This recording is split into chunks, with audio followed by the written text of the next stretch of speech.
He told me these words. He said, Holy Spirit spoke to me and told me this lifestyle is wrong and I need to let it go. And he said, I'm done with it. I want to get a wife. This guy passed away. It was very painful for him and all of that, but he feels like he's healed. He feels comforted because he's actually saved at least. He said, I want to not have this anymore. That to me was amazing because nobody said anything. It was actually crazy. And all this time, there was not a single sermon about that. There was not a single message about that. I didn't mention a word about it. Nobody else in the cell group said anything. And he had an experience with God himself and made the decision himself. So it's like, to me, that was interesting. So I do know that even people from those places can find God.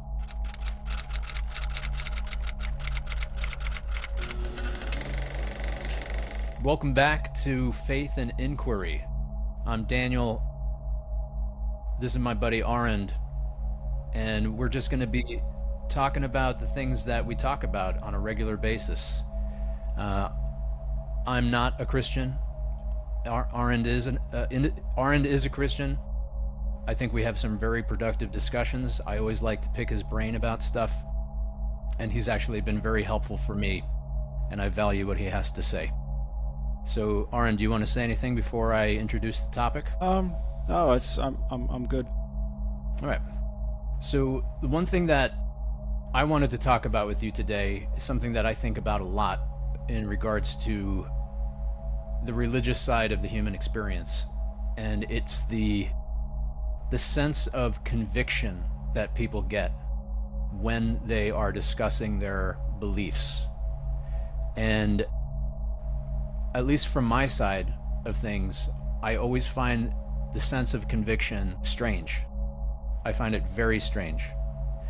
I am just in the position where I don't know. And I hear evidence from people. And then at the same time, I hear them say, well, this is faith. So, but then they also say that they know it's true. But then there's also counter evidence and counter faith. And of course, this leads to all kinds of problems. And I'm not really quite sure where to take it from there. But maybe if you have something that you want to add, or any thoughts that you might have about this from your perspective. There's something that's coming up. Yeah. There's something that just came up. I think a lot of people grow up in Christian homes. Some of them grow up in well, let's just first actually clarify this. Christian actually is originally a derogatory term that was given to followers of Christ by I think it was by the Romans, I'm not sure, and it basically means little Christ, and it was actually meant in a like a mocking way. And so they started adopting that name. It's almost like these people that were called Jesus freaks, and then they made a whole brand out of it. So the actual term is to just say the follower of the way, the follower of Jesus. The original church, they actually called themselves followers of the way, because Jesus called himself the way, which is interesting. Not a lot of people actually know this. Okay, but let's just I'll just use the terms that people are familiar with. So a lot of people grow up in Christian homes. The one side, I'd say, would be the religious, very strict and religious side, and the other side would be the relationship side of Christianity. What I mean by religious is basically the very people that Jesus opposed were the Pharisees and the Sadducees. He called them a brood of vipers, and they were seen as, these very religious. Basically, it's religious hypocrisy. That's what it comes down to. That's what I mean when I say religious. So, for instance, James talks about religion. He gives a definition of religion, and I'd say that is the right way of actually being, religious. So when I say religious, I'm actually more referring to like religious hypocrisy. Because like James said, real religion is basically, taking care of the elderly, loving people, serving one another. That's pure religion. That's what he said. Okay, so I just want to clarify that so people don't get confused when I say I'm not religious. What I mean by that, I'm not a religious hypocrite. Okay, so they grow up on the one side of like religious hypocrisy. Those ones usually rebel. They usually grow up and they leave. You find this a lot in the Catholic Church. You find this a lot in like churches that are kind of stuck in traditions and rites and stuff that just keeps on, like, it's just a repetition of basically it's just ceremonies. I won't say that these ceremonies are powerless. When I look at the Catholic Church, to me it's like a museum. But it's like a museum where you can actually also experience something. That's how it feels to me. It's like, okay, this is the museum of, the religion of Christianity, because it's the oldest church.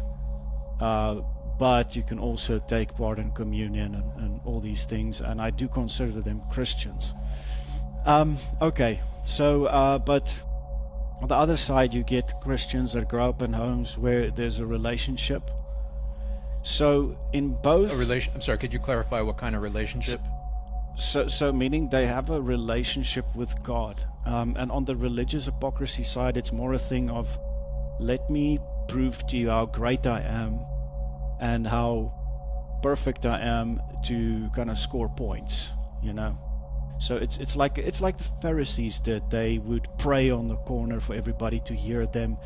They would give offerings and tithes and all of that, but they would neglect the basic stuff of loving your neighbor and caring for the needy and that kind of stuff, which Jesus actually rebuked them for. May I jump in? I think the modern term for this is virtue signaling, where you simply appear to do good without actually being good. Right? Hypocrisy. Yeah. It's like what you're saying, you do two different things. So on the side where there's parents that actually have a relationship with God, I think in both cases there would be, they would say grace before they eat. They would go to church on Sundays. They would take the children to Sunday school. Though I'd say on the one side it wouldn't really happen. It would be like we only go to church when somebody's being buried, where there's a funeral. We only go to church when somebody gets married. And we only pray when all hell breaks loose and we don't have any other options. I say that on the religious hypocrisy side. And on the other side, there would be parents that teach, their children about Jesus, and the focus would be on him. On the religious hypocrisy side, it would be like Bible bashing, like you are wrong, you need to fix yourself. You need to rid yourself of sin, which is hypocrisy in itself because it defies the very purpose of why Jesus came. So it's like, the culty side of stuff. Now, you get this globally, mostly when it comes to like Western society and, Christian societies and so on.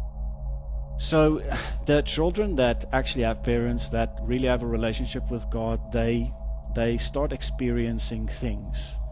Some of these children even have dreams about Jesus, where the parents are shocked because they're not getting dreams, but their children are dreaming about him, and he's talking to them and showing them stuff about the future and stuff like that. But like, let's say in the average situation, like how I grew up, there was always like evidence. So I grew up in like a little bit more of the religious hypocrisy side of stuff. But my grandmother was different. She really had a relationship, and you could see it. She was living it out. She was, evangelizing to people on the farm. To all the farm workers and so on. They started a church and all of that.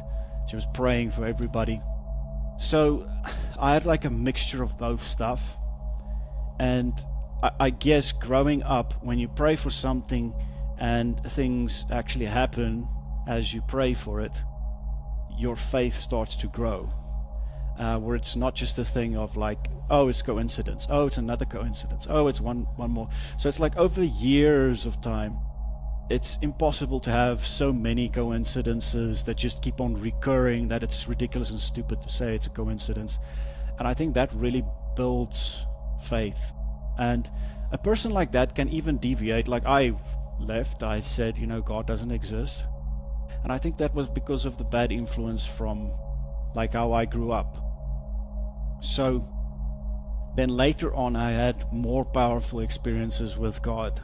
And I think that kind of solidified everything I've experienced when I was young and when I was growing up, and the effect that my grandmother had over me and those things. So it's not something that you can just get in like 2 years and then it's sorted. It doesn't really.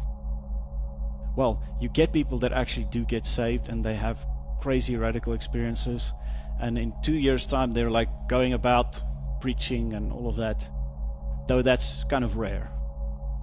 So when it comes to like, that obtaining that faith, it's years and years of like experiencing, breakthroughs and miracles, even if it's small miracles.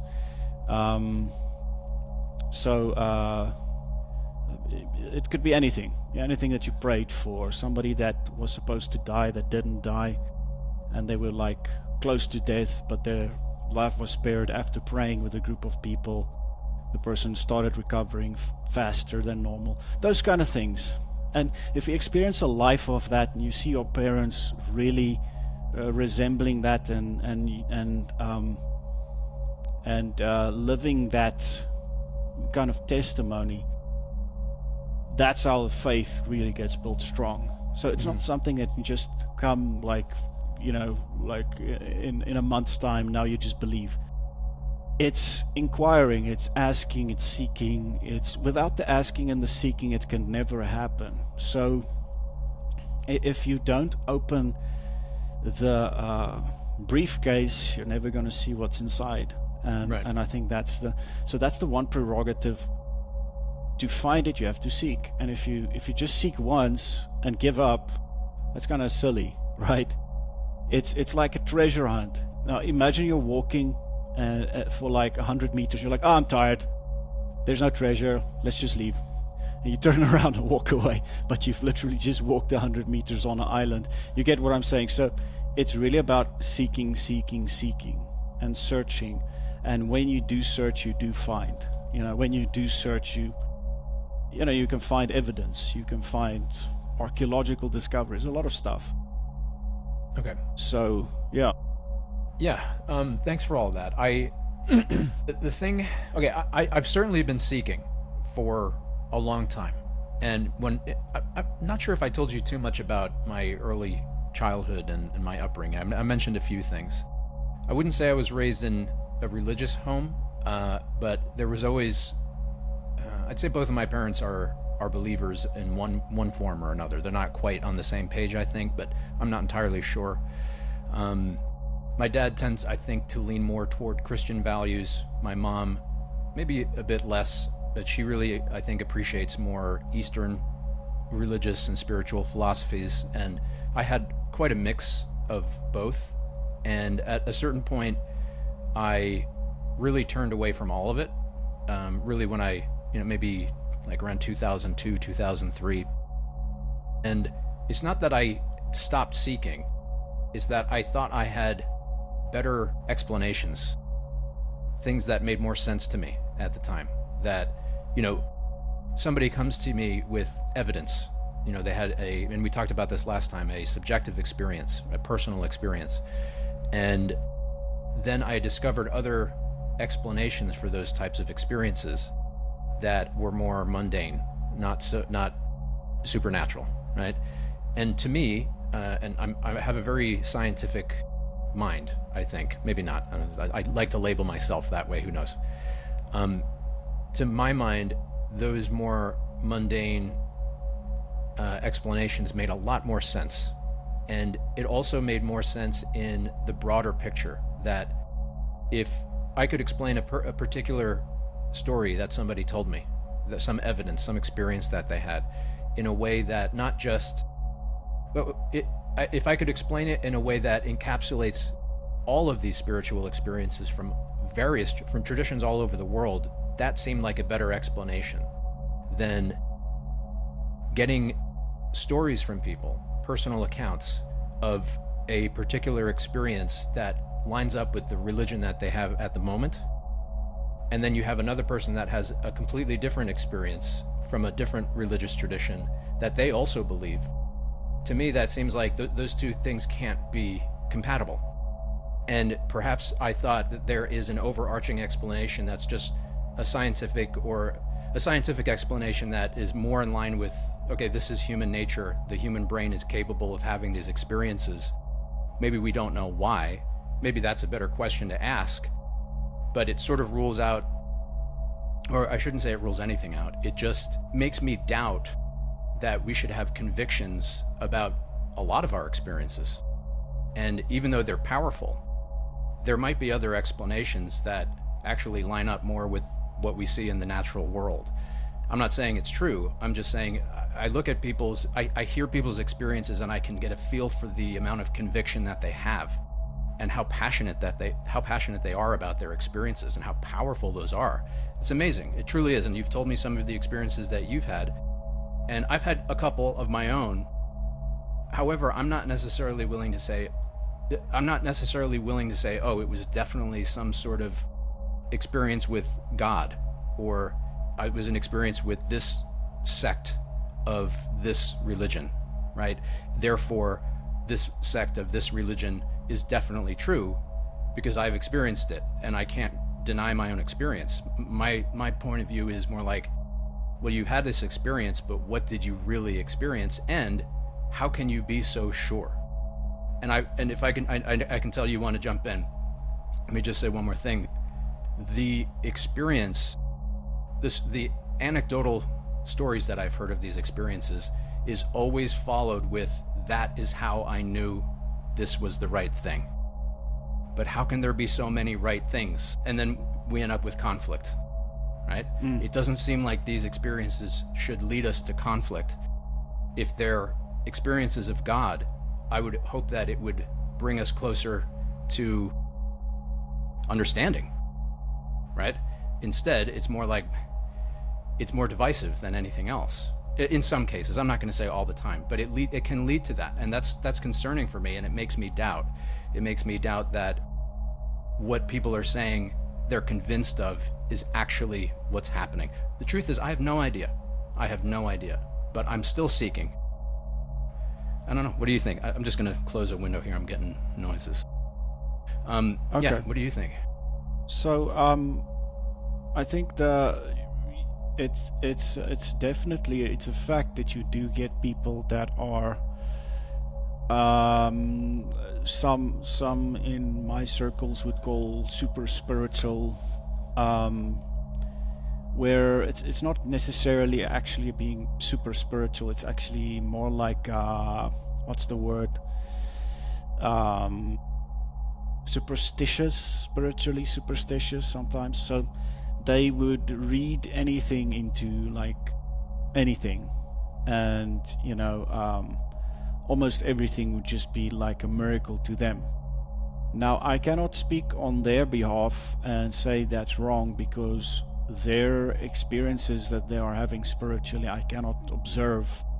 So sometimes you look at these people and you think, oh, they're spooky or they're strange or something like that, because you cannot observe what they're experiencing. So saying that, what was that word that you used? Like, from your perspective, like when you look at the color red, you have a specific association with what red is, and somebody else might Qualia. Actually not see red, qualia. They might see green. Look at somebody who's like colorblind, or like dogs, for instance, and cats, the way they observe colors. So it's not really my place to judge kind of their experience unless I was in it and I had exactly the same experience. or unless there's some kind of intervention and God reveals to me that this person is not really, it wasn't really him that did anything. However, if your faith grows to the point where you start to see God as the creator, then creation would, astound you. Anything about creation and so on. For instance, my dad loves science, and to him it's like, he experiences God in science. I don't. I don't completely relate to that. I'm not a very scientific person. So my experience is more in art and music. That's kind of where I find him. But so a person's faith can be developed in specific areas and others not. Some people would see God as their providers, others would be Christians and they would struggle financially and everything would be a mess. Those that really see God as their provider, they usually don't struggle. Things go easy, and it's usually just like a mindset they grew up with, and it's just a belief system that they have, and they just don't allow struggle. They just keep working and they just keep on succeeding. And somebody else would see God as their redeemer, and that would be the only thing that they focus on. So each person focuses on a certain aspect and characteristic of God, or characteristics. And this is also an indication of where they are at in their journey with God. So there's like different seasons that people go through, different phases, different stuff that you learn. So I think it's for somebody to attribute that God spoke to me. That's, for instance, I've seen people, and I might be wrong. I might be wrong about it, actually. Again, I cannot speak on their behalf. But they've said, God said so and so, and God told me this and that, and I would clearly just see that's just a person's inner voice. And they're talking to themselves. Because how do you know? And that's the thing, I don't know. I might be wrong, like I said. So I'm just saying it like let me say, from my observation, that has been the experience where I believe I have discerned that at times people think they hear God, but it's just them having a conversation with themselves. I'm not sure about that. Then there's other pastors that say, but God doesn't work like that. I used to have those. They would say God doesn't work like that, and then I would think, but how do you know exactly how God works? It's a very bold statement to make, to say that God doesn't work like that. It kind of implies that I understand the completeness of God, and you can't. He's too big. Yeah. So it's really difficult, because even as a believer, I can look at somebody else's experience and not understand it. I also want to add something. For instance, chakra and chi and those things. You would get Christians that would say that's nonsense. It doesn't exist. When I know it does, and I know it's real. And I know your body can contain energy, and you can do stuff with that energy. I do know this. I've experienced it for myself. So so you get on the other side as well. You get Christians that say, "Oh, this is not real. It's not real. There's no power there." There's definitely power. I cannot say that some of these Eastern stuff are like inherently demonic, unfortunately. Because it just comes down to like energy and virtue. However, what I have experienced is that since I believe in God, God's power is just like way more vast. So I could actually sit and meditate, and I could fill myself with energy, and I've done that by myself. I have regenerated energy within myself and increased it. And I could do those kind of things, for instance, when I go to the gym, and I can increase my strength, and I can literally increase, the physical energy flowing through my body, and by that I could lift up heavier weights than I was supposed to, and in the process also scare a few people. So because they do see I sit and I have my hands folded like this, and I just sit like this, and they can see I'm meditating. They don't understand what I'm doing. But when I compare that to God's power, it's like what I managed to do is like 1% of what he's able to do. It's almost like when you look at the human body with those chakra points, the crown chakra, this, that. It's as if God is bigger than that. He wants to fill your whole body, so you're entirely filled with light, not just those points. So just having those specific gates are like really small compared to how God can use the human body. So what was interesting, it was interesting for me to observe like how Buddhist monks could generate power literally between their hands and stuff like that, and like how they fight and how they basically use, let's say, physical energy. And then also on the other side, seeing like a pastor that's praying for people and like experiencing like supernatural stuff, where you can see some power is going out of his body when he holds his hands, and people would just fall, and it's impossible for people to just fall like dominoes. It just doesn't work. It doesn't make sense. So I could see, I could observe the effect of energy flowing out of a person's body and the effect it had on people. So I saw another guy that could literally light like a bowl of paper or something. I've seen videos like that, yeah.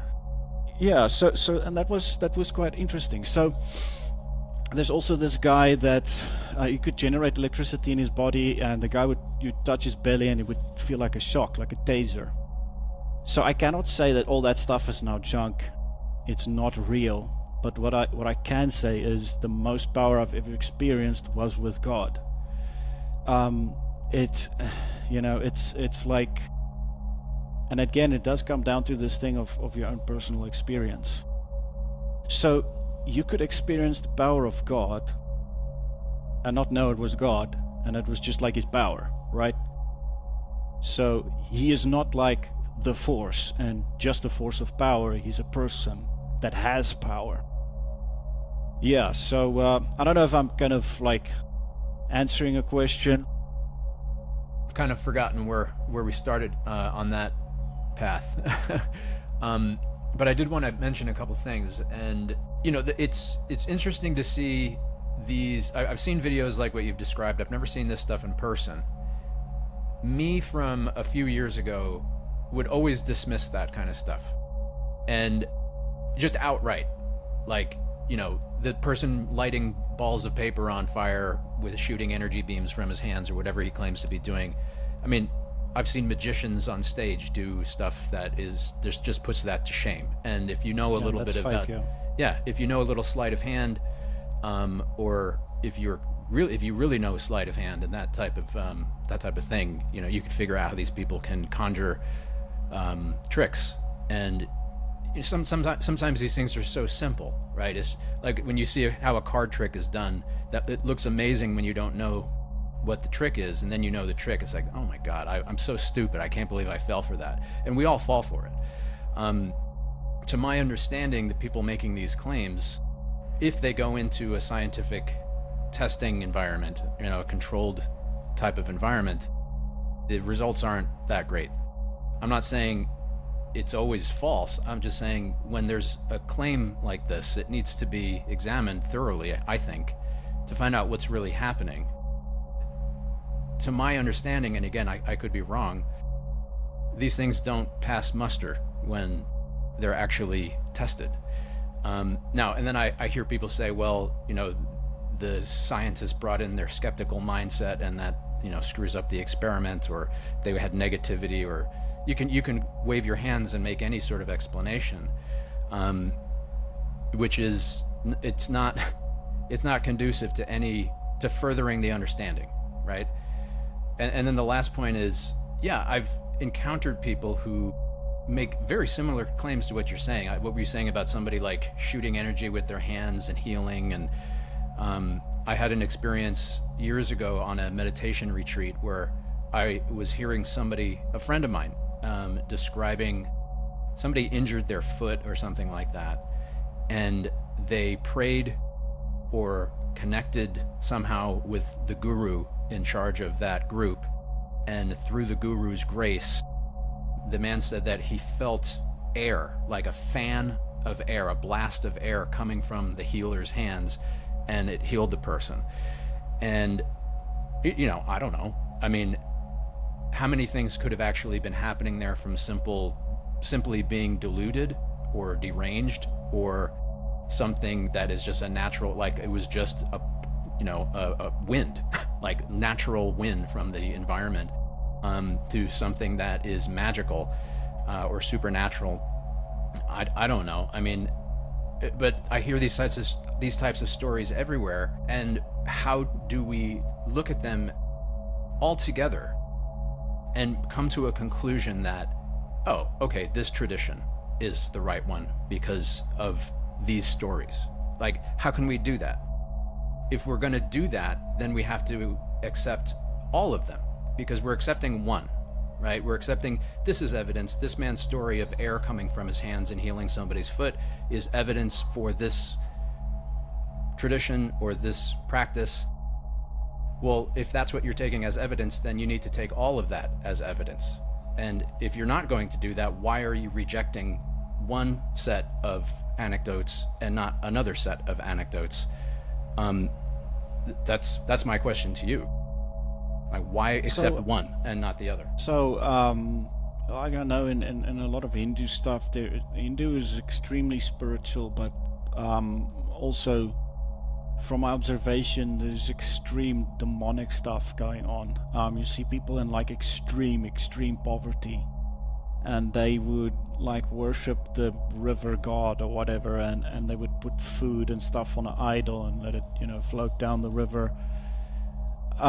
So where there's like extreme poverty, there's something evil going on. It's always like that. God's not a god of poverty. That's like how I believe. Some people believe that poverty is humility and you have to be poor. Well, that's their own decision if they want to live like that. But so the guru, in the guru's situation, so Christians believe that, here's the thing, that all things were made by God, and I'm sure other religions believe the same thing. So the fact that I believe that all things are made by God and people are all made by God, I can also see that God can actually make a person in a specific way to have a specific power that they're inherently born with, and later on they discovered, like, oh, I'm actually a prophet. God actually called me as a prophet. There's a lot of cases where there were like at least 3 or 4 people that I know about that all of them, since they were born, they could see in the spirit. They could see evil spirits, they could see angels and these kind of stuff. And they were never Christians. They were just born like that into like a atheist home. And years later, they discover that, God called them as a prophet. And as soon as that happens, it's like their gift becomes even clearer. And then they can see even clearer. They can prophesy to people and all of that. There's like a term that they give to people that are born like that. It's in Afrikaans, where they say, you're born with like a helmet on your head or a crown or something like along those lines, which means you're a seer. You have this weird psychic, gift. So I don't doubt that, that guru, there might have been possible, actual healing that actually came from God, and he might have even attributed it to himself or something else. I have not had that kind of experience, so I cannot say for a fact that it is of God, it is not of God. What I do know is there is this thing where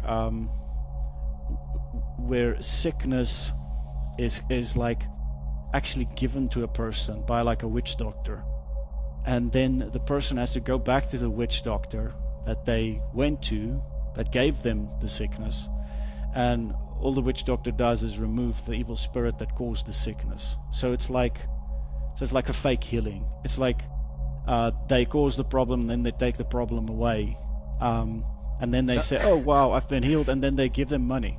This happens in South Africa a lot, so I've heard of that. What a racket! What a racket! That's crazy. It's crazy. So demonic healings doesn't exist. It's just merely an evil spirit that's commanded by a higher ranking evil spirit to leave, and then they experience like a false temporary healing. Usually the sickness comes back, then they have to go back again, give more money. It just never stops. It's almost like pharmaceutical, big pharma, but like spiritually. So it's like this constant. So usually when it's healing that comes from God, it's done and it doesn't come back. It might try to come back, but I get it. That's all really interesting. But again, just coming back to my question is that, I hear stuff like this. I hear it all the time. But ultimately, I'm hearing it from people who have either chosen or the choice was made for them in some way. That this is it. This is the direction, the faith direction I'm taking because of this anecdote or this experience, whatever.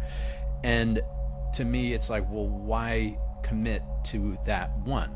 But then, hang on, one more thing that I think is a real wrinkle, at least for me, is that inevitably, when a certain tradition does have high stakes, like heaven and hell, that all of a sudden the pressure to believe in that particular anecdote and take that direction of faith almost becomes like a threat, right?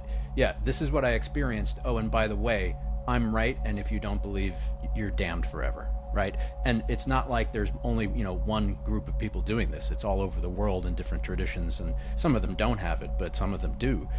I don't even know what to make of that. I don't know what to make of that. It sounds so strange and anti-exploration and honesty and honest inquiry. It just sounds like some sort of dictatorial threat that, you do this or you're going to be damned forever, right? And control. What do you think? Was that? Well, like control and manipulation, almost like a cult. Yeah. So I think there's a great example of somebody who was under pressure, and that's the guy that was hanging on the cross next to Jesus, where initially he actually was mocking Jesus, and then later he stopped, and then he said to him, "Please remember me." That was the only words he had, and then Jesus told him, "You will be in paradise with me today." Implying, he's not going to go to hell. And it was interesting. All he said is, "Remember me." It's just like, God, please don't forget about me. Remember me. And, he was about to die. And the other guy, he rejected Jesus. He kept on mocking him while he's dying on a cross with Jesus. That's crazy when you think about it. And, you could assume where he ended up. It was just the one accepted, the other one rejected. Both of them were like left and right of him. And I think that happened so that God could show us that even at the very last moment, let's say you're Anton LaVey, that was the founder of the Church of Satan, that you could have that opportunity to, be saved. Now, okay, that's the reality of belief, and I believe that as well. If I reject God, then I will be absent from Him. It's in the absence of God, when I die, would be everything opposite, and that's basically it.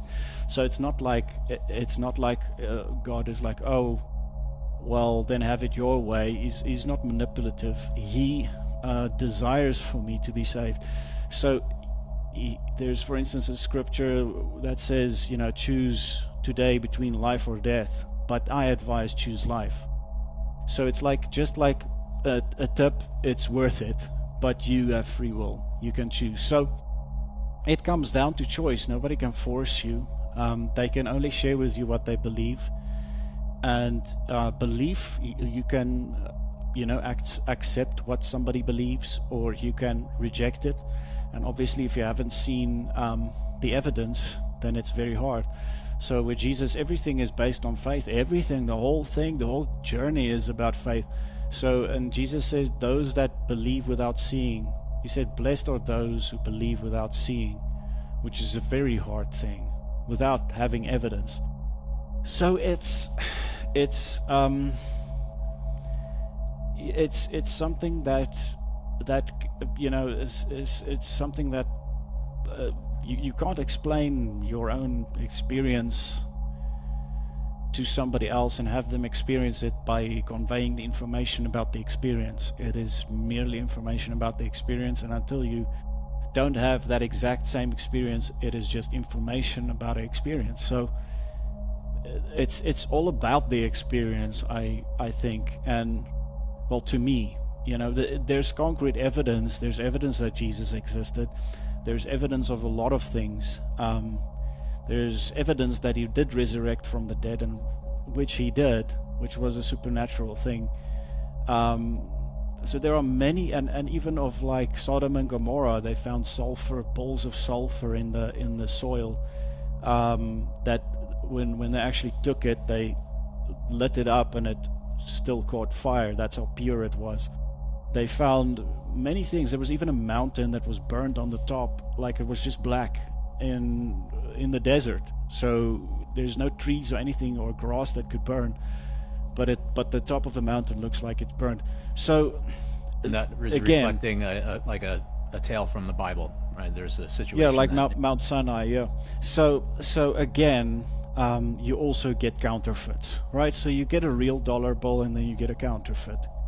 So unfortunately, Christians sometimes hype up counterfeits, and then somebody who's not a believer sees that, and then they're like, oh, everything is now false because so-and-so said that, but it wasn't actually real, I just had the most interesting thought, and I've never had this thought before. Imagine, and this might take us a little bit off course here, but I want to bring it up, and I think we should try to wrap things up.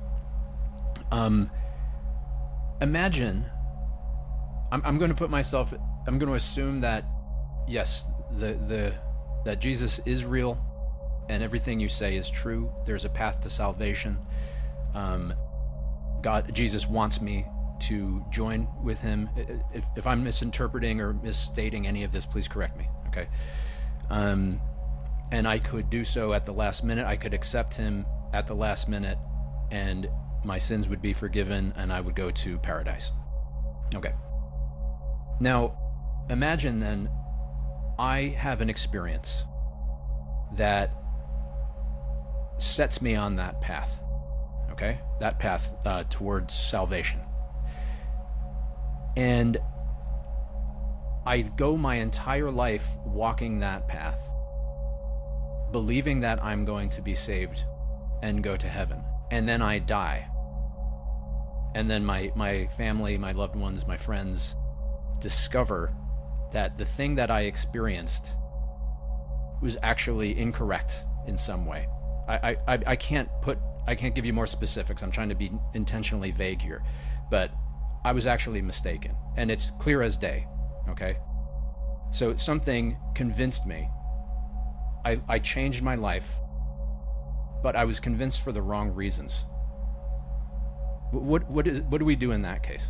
What is that? How does that strike you? So I would go and evangelize, tell people about my experience, tell people how my life has changed. I would go and assume that I'm saved and anticipate going to heaven and being with Jesus in the end. But in fact, I was actually catastrophically mistaken. What then? Well, I mean, that's a good question, because you're starting to ask questions about what really matters. You're starting to ask the question, what happens when I do die? Because if you just evaporate into a state of oblivion and cease to exist forever, that's terrifying. That to me sounds like, dying. It's the, So when you do die, a part of you do go away. Your body goes away, right? Of course, there was people that their bodies were taken up into heaven, like Jesus and Elijah. Moses, however, just said God buried him, and nobody found his body. For some reason, Satan wanted his body. I don't know why, but in any case.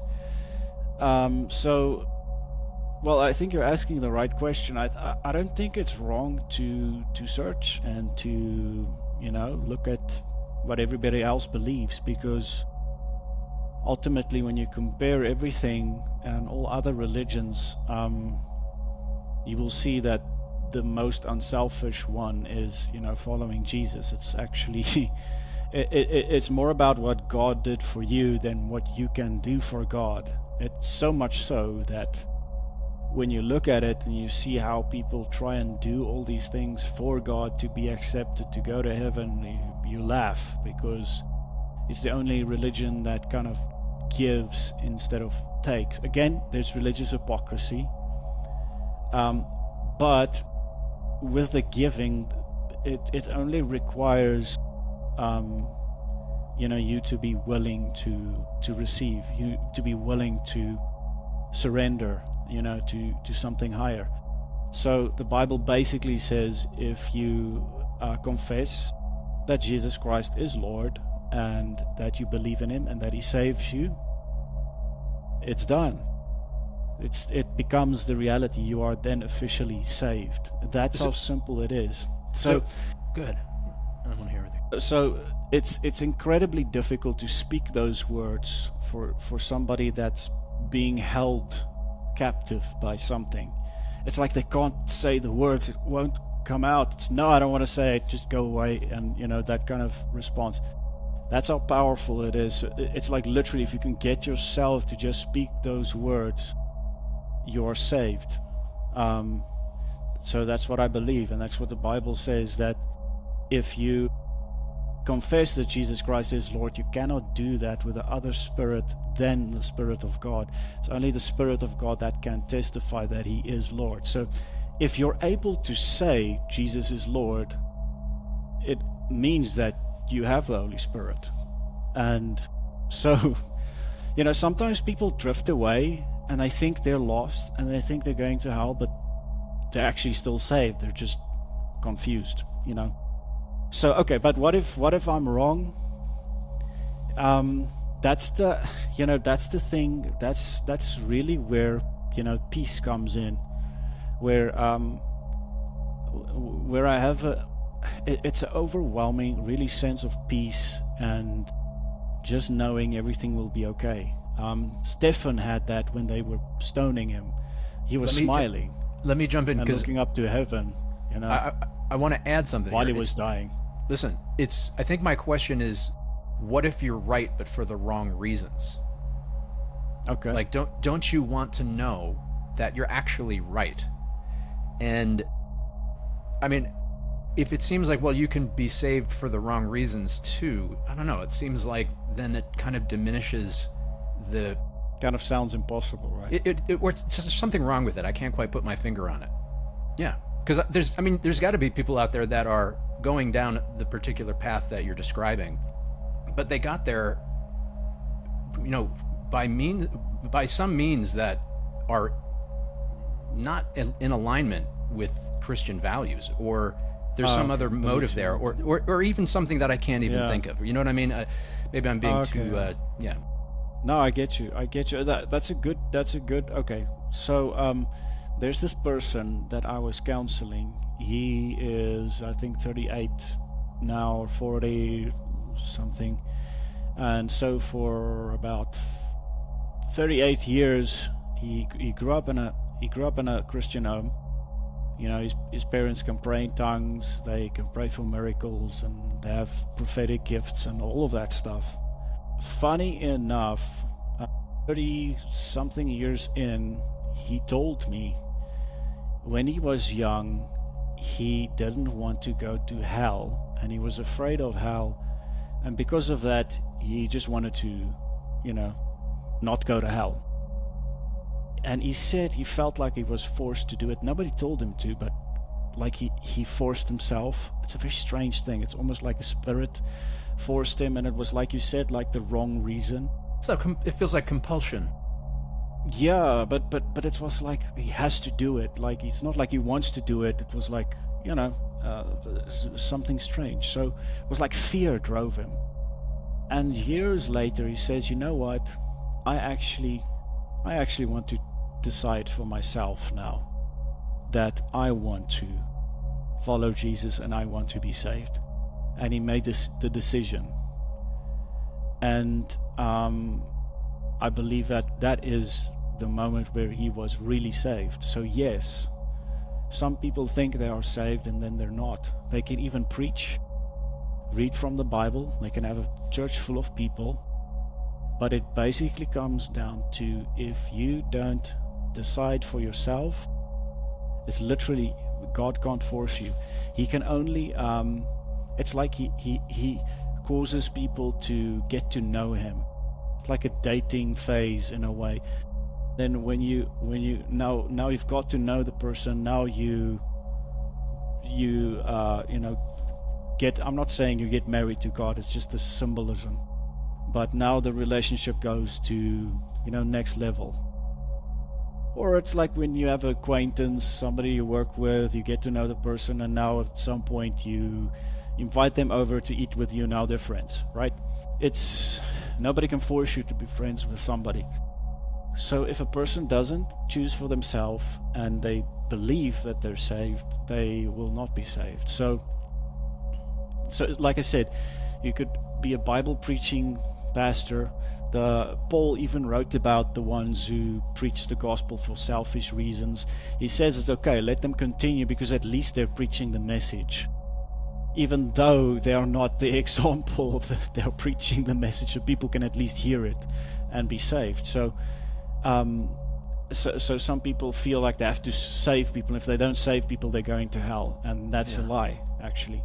So yes, I know of people that had near-death experiences. Some people actually died and came back in the hospital. They gave them some injection or something. I'm not sure what it was, again, to bring the person back. I don't know if you know what that thing is that they do in the hospital. I think it's when a person overdoses. They have to be injected with a certain thing, and then it reverses the effects of the drugs and the overdose, and then they actually come back to life. Right. So there's people who had, so there's a lot of experiences that people had. For instance, the one was that other guy, that Satanist that was into Santeria. He actually died, and he ended up in hell, and then Jesus came into hell and stopped the devil from taking him, and he came back to life in the hospital bed, and there he gave his life to Jesus. It was actually so after death he had his opportunity. It's crazy. It's like, to me, that's like, it gives me chills, because I'm like, that's too far. Why wait so long? rather fix it now than at that very moment where. So he said he was in hell and a cross appeared. So the devil literally wanted to grab him and, pull him in. And he couldn't. He was like frozen. He just froze like this, and he couldn't move, like something was stopping him. And then Jesus appeared, and he came back, like in the hospital bed. It's John Ramirez. And this guy was like, very deep. So ultimately, that was his experience. And with that experience, he got saved. He chose. He said, okay, I'm done with this. I'm giving this up. I think it was actually in hell we had to let go and now go to Jesus. But he could have refused, right? Yeah. And just stayed. So that was, not a lot of people have that experience. But there were people that saw preachers in hell. They saw people that they thought were saved that weren't saved. And there was even the example that I gave you of the one guy. He helped children off the street. So he gave them a home to stay in. So he did all the charity and all that stuff. He was involved in the community, all these things, and he called himself a Christian. Then he also something happened. He died, and then What he experienced was the false light, literally of Lucifer, where he was in this dark place where everything was just pitch black, and he heard this beautiful music, and then some kind of like a banner or something that was like falling from the top and appearing in front of him, where it said something along the lines, everything you ever wanted, something like that. And he started feeling like fear, like something's really wrong. And he realized, like, you know,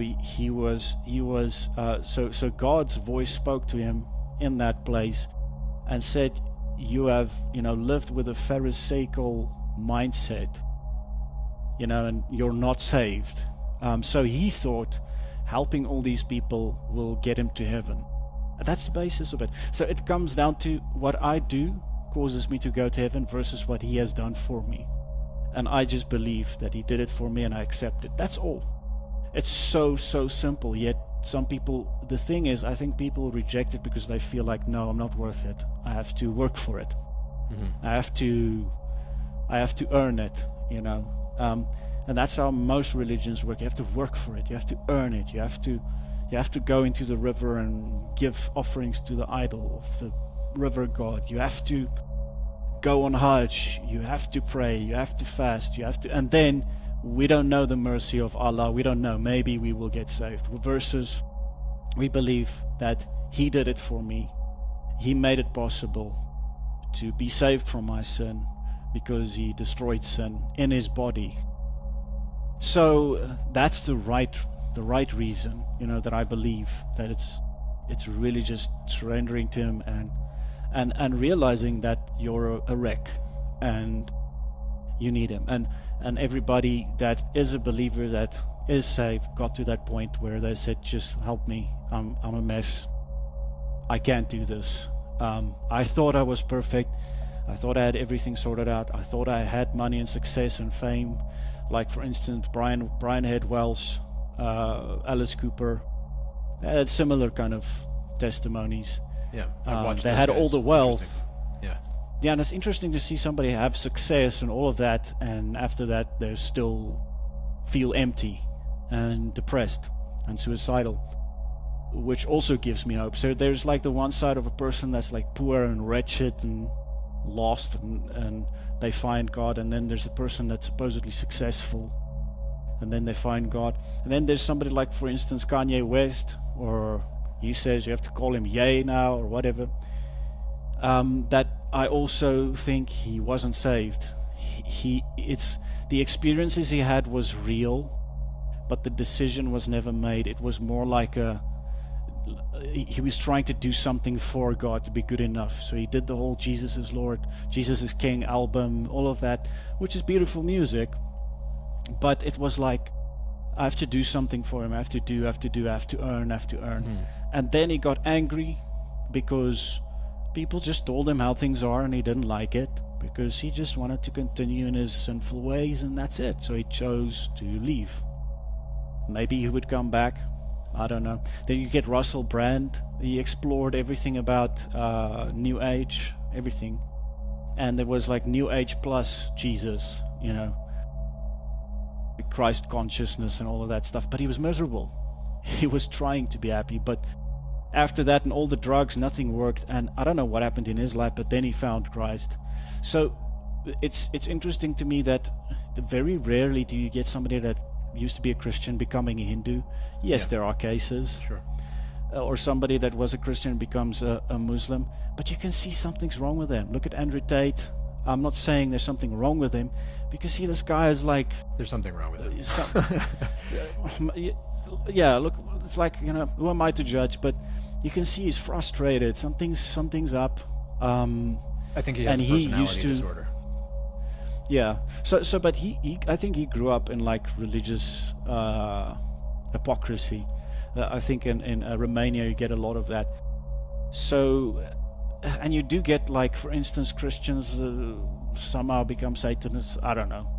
Yeah. But And I've known But there are Christians so who've become many- atheists. I mean, and they have their And you do. stories. Yeah. They have their stories. And So, yeah. so the reality for a person to be a Christian and become an atheist means that we're actually never saved.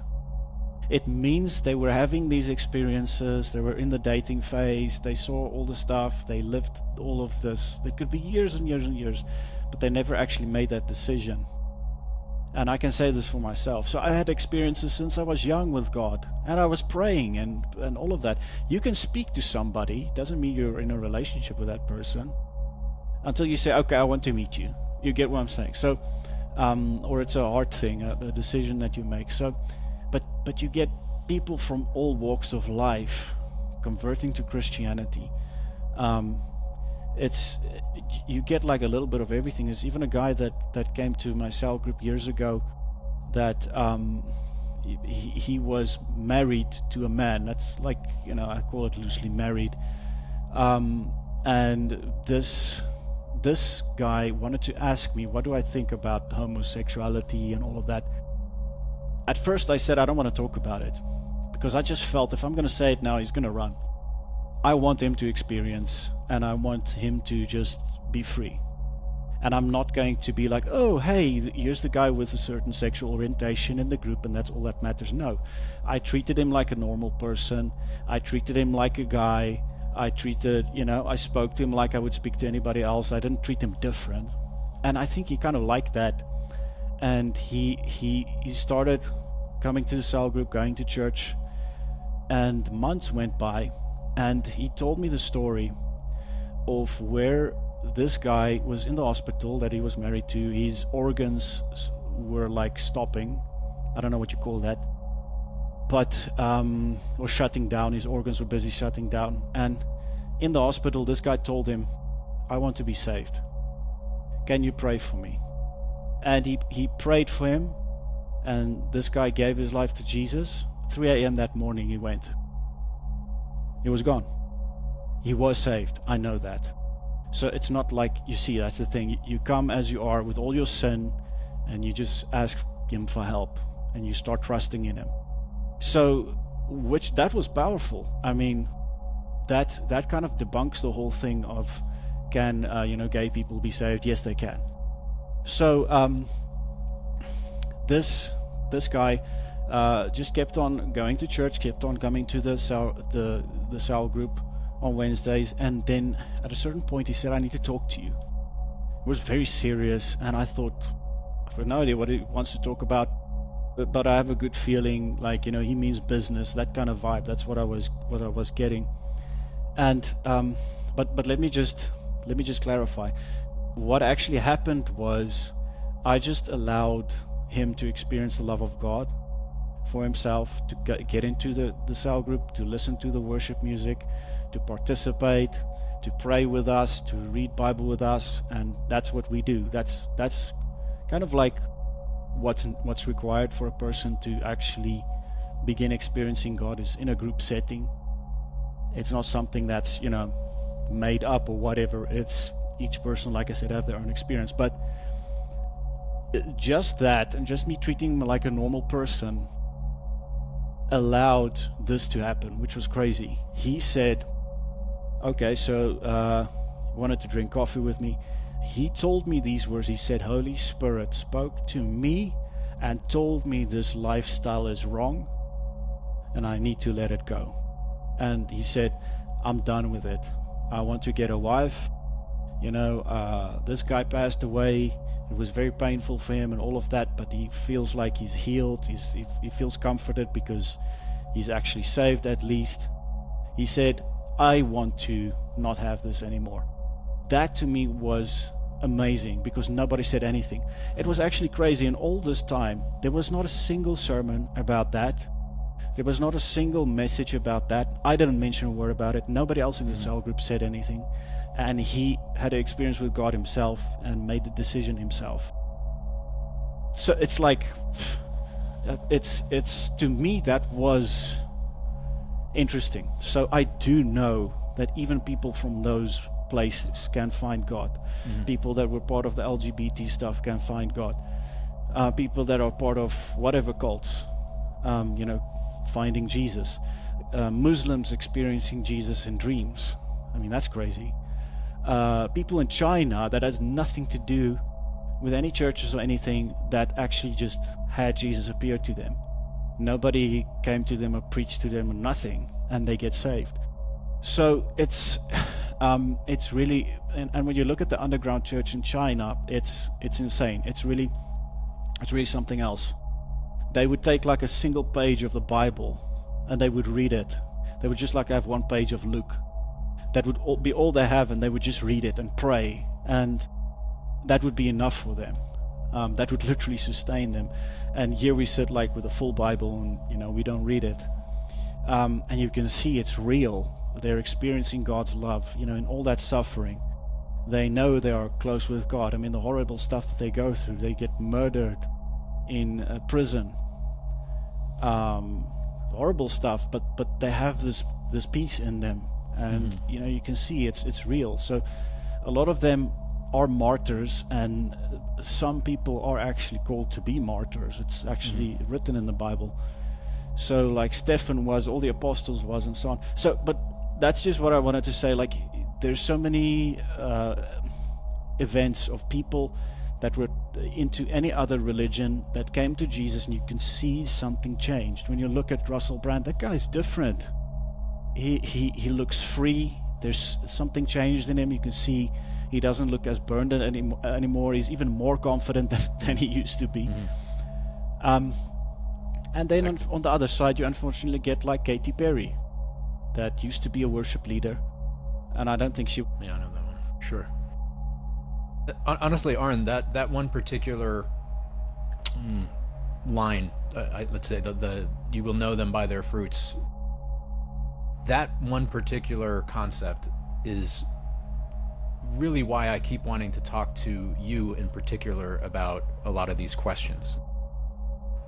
Let's wrap it up with this. I've been in LA since 2002, working in the entertainment industry, and gone through some stuff.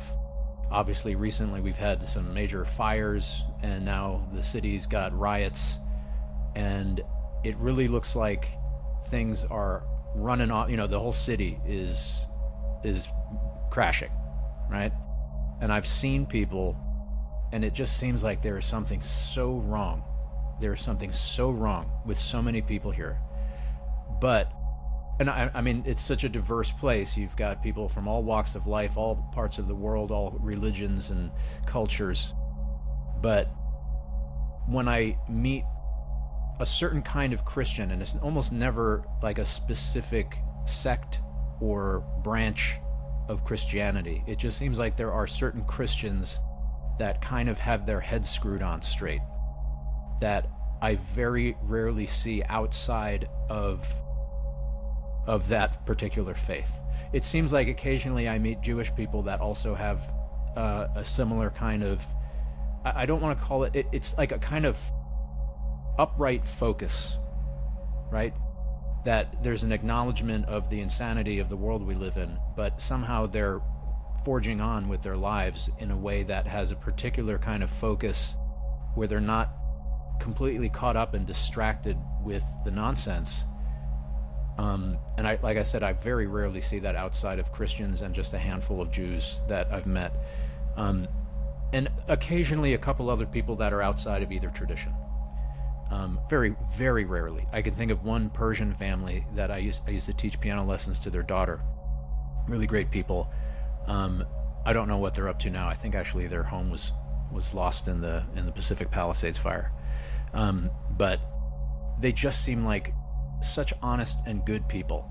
And I think the dad was involved in some sort of Eastern, I don't know what, I don't want to incorrectly label what this guy was doing. I don't think they were Christians, and I don't think they were Jewish. There was something else, and they were involved in that, and that's they had that focus. I think you're frozen, Arnd. Maybe our time limit's up or something like that. But let's wrap it up there. I'll tell you what, Arnd, I'll hop back on in a second, but I'm going to end the recording. We're going to do this again. That was really enjoyable for me. Arend, if you can hear me, I hope you had a good time too, and I'm looking forward to doing this again. But there's so many things to discuss, but we'll continue. Thanks for watching.